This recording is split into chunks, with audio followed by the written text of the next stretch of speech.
Welcome to simple learning. आज हम Urdu pedagogy के कुछ सिलेक्टेड क्वेश्चंस की प्रैक्टिस करेंगे जो कि सीटेट एग्ज़ाम के लिए इम्पोर्टेंट हो सकते हैं। तो चलिए शुरू करते हैं। सवाल नंबर 1, ज़बान की तालीम और सीखने का मकसद क्या है? ऑप्शंस है मुख्तलिफ़ हालात में ज़बान का मौसूर इस्तेमाल, या आप जो कहते हो उसे कहना सीखना, या दूसरों की बात समझना सीखना, या अपनी बात की तस्दीक के लिए दलील देना। तो देखिए यहाँ पे चौथे ऑप्शन में क्या दिया है, अपनी बात की तस्दीक के लिए दलील देना। तो देखिए यहाँ पर सिर्फ अपनी बात की तस्दीक के लिए ज़बान नहीं सीखी जाती। इसी तरह तीसरा ऑप्शन है दूसरों की बात समझना सीखना, तो यहाँ सिर्फ समझने की बात हो रही है। और दूसरा ऑप्शन है आप जो कहना चाहते हैं उसे कहना, तो ये भी सिर्फ यहाँ पर एक कहने की बात हो रही है। लेकिन पहला ऑप्शन है मुख्तलिफ़ हालात में ज़बान का मौसूर इस्तेमाल, जैसे कि आप कुछ बोलना चाह रहे हैं या समझना चाह रहे हैं या अपनी बात किसी के सामने पेश करना चाह रहे हैं, तो आप ज़बान का इस्तेमाल करते हैं। जैसे मैं यहाँ कुछ सवालात एक्सप्लेन कर रहा हूँ तो ये एक अलग किस्म की हालत है जिसके लिए ज़बान का मौसूर इस्तेमाल कर रहा हूँ, या फिर आप अपने वालिदैन से दोस्तों से बात करते हैं, ये अलग अलग किस्म के हालात है जिसमें आप ज़बान का मौसूर इस्तेमाल करते हैं। इसलिए सही जवाब है ऑप्शन 1। नेक्स्ट क्वेश्चन है, चॉम्स्की के मुताबिक बच्चों में ज़बान सीखने की फितरी सलाहियत होती है, लिहाजा ज़बान की क्लास में बच्चों को मुस्तकिल और जामे तशख़ीस यानी कंटिन्यूअस एंड कॉम्प्रहेंसिव इवैल्यूएशन के अमल से पाक रखें। इन पर गैर ज़रूरी बोझ ना डालें या कुछ सिखाने की ज़रूरत नहीं। यह ज़बान के मुख्तलिफ़ तजुर्बात से आशना होने के मौके दिए जाए, या ग्रामर के कवायद की वजाहत की जानी चाहिए ताकि वो इसके काबिलियत के ज़रिए जल्दी से ज़बान सीख सके। तो इसका सही जवाब होगा ऑप्शन 3, ज़बान के मुख्तलिफ़ तजुर्बात से आशना होने के मौके दिए जाए, क्योंकि चॉम्स्की कहते हैं कि बच्चे में ज़बान सीखने की पैदाइशी सलाहियत होती है। जब बच्चे में क्योंकि ज़बान सीखने की पैदाइशी सलाहियत होती है तो आप क्या करोगे, ज़्यादा से ज़्यादा इस्तेमाल करने के लिए मौके दोगे बच्चे को। नेक्स्ट क्वेश्चन है, प्राइमरी सतह पर बच्चों को ज़बान सिखाने का अहम मकसद है तेज़ रवानी के साथ पढ़ने की सलाहियत को फ़रोग़ देना, या दूसरों के सामने अपने अल्फाज बयान करने की सलाहियत को फ़रोग़ देना, या मुहावरों कहावतों का इल्म हासिल करना, या कहानी और नज़्म को दोहराने की महारत को फ़रोग़ देना।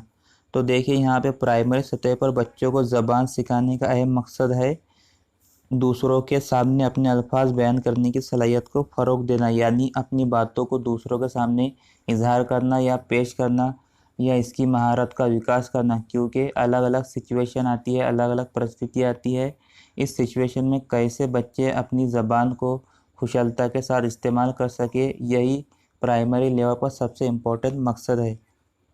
अगला क्वेश्चन है, आला प्राइमरी सतह पर अपर प्राइमरी लेवल पर ज़बान की तालीम का मकसद क्या है?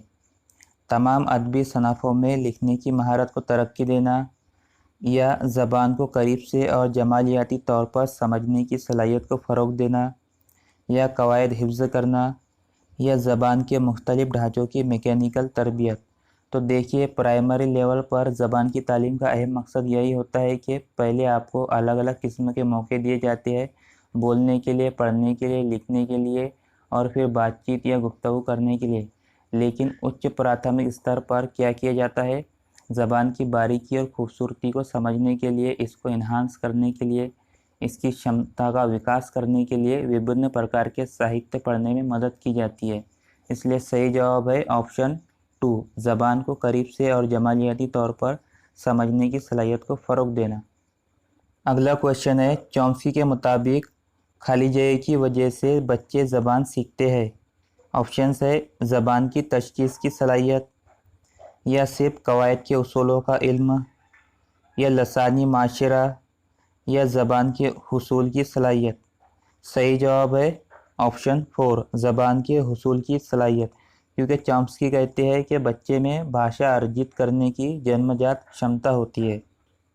अगला सवाल है, क्लासरूम में तलफ़्फ़ुज़ के दायरे में सिखाई जाने वाली ज़बान के इस्तेमाल को टेक्नोलॉजी के ज़रिए फ़रोग़ दिया जा सकता है। इस ताल्लुक़ से मंदरजा ज़ैल में से कौन सी मिसाल अच्छी नहीं है? ऑप्शंस है किसी नशरिए को रिकॉर्ड करके सुनना, या पावर पॉइंट मुज़ाहरे के दौरान बयान करने का अमल, या सफ़ेद बोर्ड का इस्तेमाल, या रोल प्ले। तो देखिए पहला ऑप्शन है किसी नशरिए को रिकॉर्ड करके सुनना। तो जब किसी भी नशरिए को रिकॉर्ड करके सुनेंगे तो इससे आपका तलफ़ुज़ अच्छा होगा, तो ये मिसाल अच्छी है। इसी तरह दूसरा ऑप्शन है पावर पॉइंट मुजाहरे के दौरान बयान करने का अमल। बयान करने से भी आपका तलफ़ुज़ अच्छा होता है, तो ये भी एक अच्छी मिसाल है। तीसरा ऑप्शन है वाइट बोर्ड का इस्तेमाल। तो देखिए लिखने से तलफ़ुज़ अच्छा नहीं होता, तो ये अच्छी मिसाल नहीं है। रोल प्ले से क्या होता है, तलफ़ुज़ में बहुत फ़ायदा होता है, इसलिए सही जवाब है ऑप्शन 3 सफ़ेद बोर्ड का इस्तेमाल। अगला क्वेश्चन है आमोज़िशी तरीक़ों से आमोज़िश से मुतालिक मसाइल को हल करने में मदद मिलती है।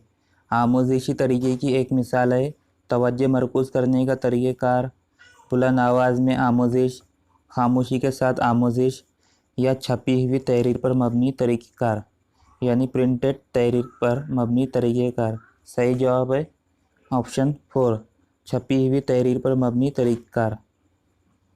अगला सवाल है किसी मज़मून की तफ़हीम के दौरान वह हिस्सा जहाँ मुख्तसर खुलासा अहम तरीन मालूमात के साथ बिला किसी तकरार के पेश किया जाता है पाया जाता है तारुफ में, इख्तितामिये में, पैराग्राफ 2 में या वस्त में।